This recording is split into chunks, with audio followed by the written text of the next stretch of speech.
Seturut dengan pembacaan Alkitab kita, hari ini kita membaca dalam 1 Petrus pasal 2 ayat 1 sampai 10. Mari kita membuka Alkitab dalam buku 1 Petrus pasal 2 ayat 1 sampai 10. Di sini nanti kita melihat apa yang perlu kita perbuat sesudah kita lahir baru, sesudah kita selamat. Mari buka Alkitab saudara, 1 Petrus pasal 2 ayat 1 sampai 10. Mari kita membacanya bersama-sama. Karena itu, buanglah segala kejahatan, segala tipu muslihat, dan segala macam kemunafikan, kedengkian dan fitnah. Dan jadilah sama seperti bayi yang baru lahir, yang selalu ingin akan air susu yang murni dan yang rohani, supaya olehnya kamu bertumbuh dan beroleh keselamatan. Jika kamu benar-benar telah mengecap kebaikan Tuhan, dan datanglah kepadanya batu yang hidup itu, yang memang dibuang oleh manusia, tetapi yang dipilih dan dihormat di hadirat Allah. Dan biarlah kamu juga dipergunakan sebagai batu hidup untuk membangunkan suatu rumah rohani bagi suatu imamat kudus, untuk mempersembahkan persembahan rohani yang karena Yesus Kristus berkenan kepada Allah. Sebab ada tertulis dalam kitab suci, sesungguhnya aku meletakkan di Sion sebuah batu yang terpilih, sebuah batu penjuru yang mahal, dan siapa yang percaya kepadanya tidak akan dipermalukan. Karena itu bagi kamu yang percaya, ia mahal. Tetapi bagi mereka yang tidak percaya, batu yang telah dibuang oleh tukang-tukang bangunan telah menjadi batu penjuru, yang juga telah menjadi batu sentuhan dan suatu batu sandungan.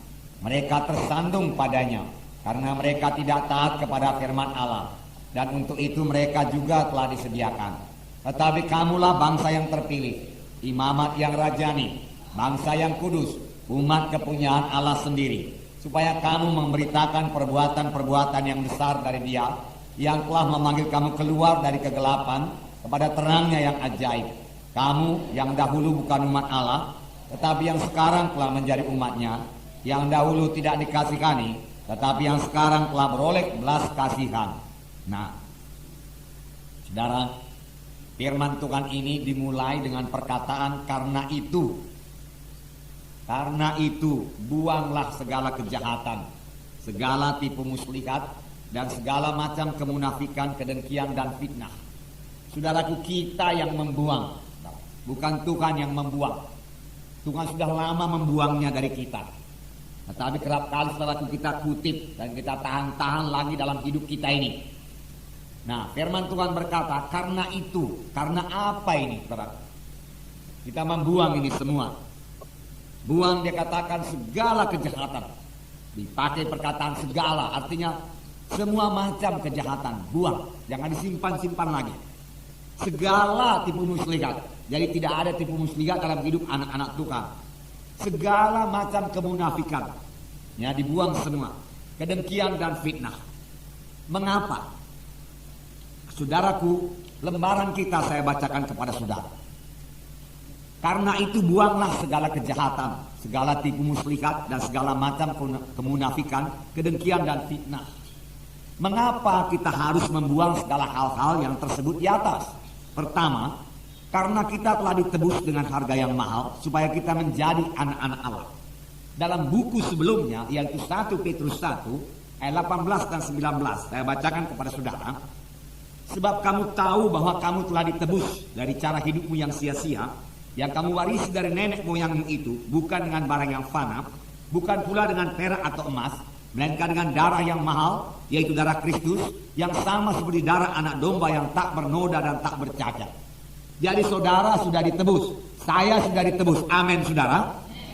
Nah, sebagaimana firman Tuhan minggu yang lewat, kita ini bukan milik kita lagi. Itu 1 Korintus 6 ayat 19. Tubuh saya ini bukan milik saya lagi, ada pemiliknya, yaitu Tuhan Yesus. Karena dia telah menebus saudara, menebus saya, dan harganya telah lunas dibayar.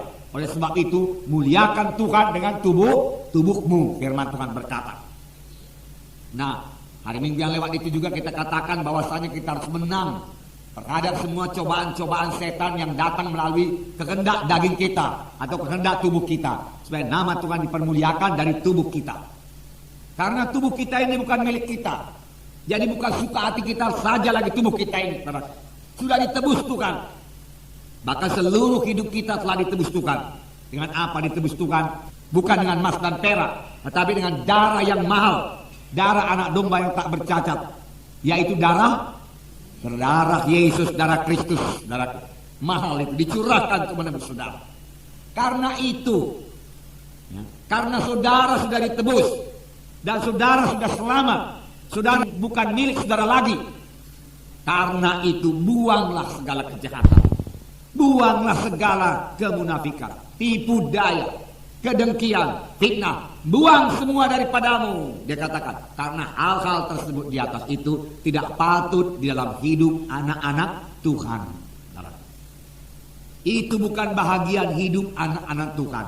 Dahulu itu bahagian hidup kita sebelum kita selamat. Nah, yang kedua dikatakan, mengapa ya kita buang segala perkara-perkara di atas itu tadi. Kedua, karena kita telah dilahirkan baru oleh firman Allah. Kita telah lahir baru menjadi kejadian yang baru. Perkara lama lenyap, jangan disimpan-simpan lagi. Perkara baru timbul. Saudara adalah kejadian baru. Amin, saudara. Ya, kejadian baru. Dalam 1 Petrus 1:23 saya bacakan kepada saudara. Baik, kita sama-sama membacanya. 1 Petrus 1:23. Mari kita baca. Karena kamu telah dilahirkan kembali bukan dari benih yang fana, tetapi dari benih yang tidak fana, oleh firman Allah yang hidup dan yang kekal. Ya. Telah lahir baru. Jangan bimbangkan ini, saudara. Saudara sudah lahir baru. Amin, saudara. Ya, lahir baru. Apa yang melahirkan kita baru? Yaitu firman Allah yang hidup dan kekal. Buku Yohanes mengatakan dari air dan roh, dari firman Allah dan roh Allah. Sepanjang kita sudah menerima Yesus, kita menerima kehidupan. Kita lahir baru. Siapa yang memiliki Yesus, dia memiliki hidup baru sebenarnya. Siapa yang tidak memiliki Yesus, tidak memiliki hidup baru. Karena itu buang semua yang lama. Buang. Nah, karena kita sudah lahir baru, tidak patut lagi hal tersebut lengket dalam hidup anak-anak Tuhan. Buang, lepaskan. Karena saudara sanggup membuangnya. Tuhan tidak menyuruh kita suatu perkara yang kita tidak sanggup melakukannya. Kita tidak dibawa perhambaan dosa lagi. Sepanjang kita mau menolaknya bebas. Kamu akan mengenal. Kamu akan mengenal. Kamu akan mengetahui. Mengetahui apa? Apa, saudara? Kebenaran. Dan kebenaran itu membebaskan kamu. Jadi bagaimana supaya kita bebas? Tahu, mengerti. Sekedar kebenaran saja, sudah ada kebenaran, sudah ada Yesus. Tapi kalau saudara tidak mengetahui kebenaran itu, tidak mengetahui firman Tuhan itu, maka kebenaran itu tidak membebaskan saudara. Tetapi supaya saudara mengetahui kebenaran itu, maka kebenaran itu membebaskan saudara, termasuk bebas daripada perkara-perkara ini tadi, perkara-perkara dosa ini. Nah, saudara, ini hidup yang sentosa, hidup dalam roh Tuhan, saudara. Bebaskan itu semua.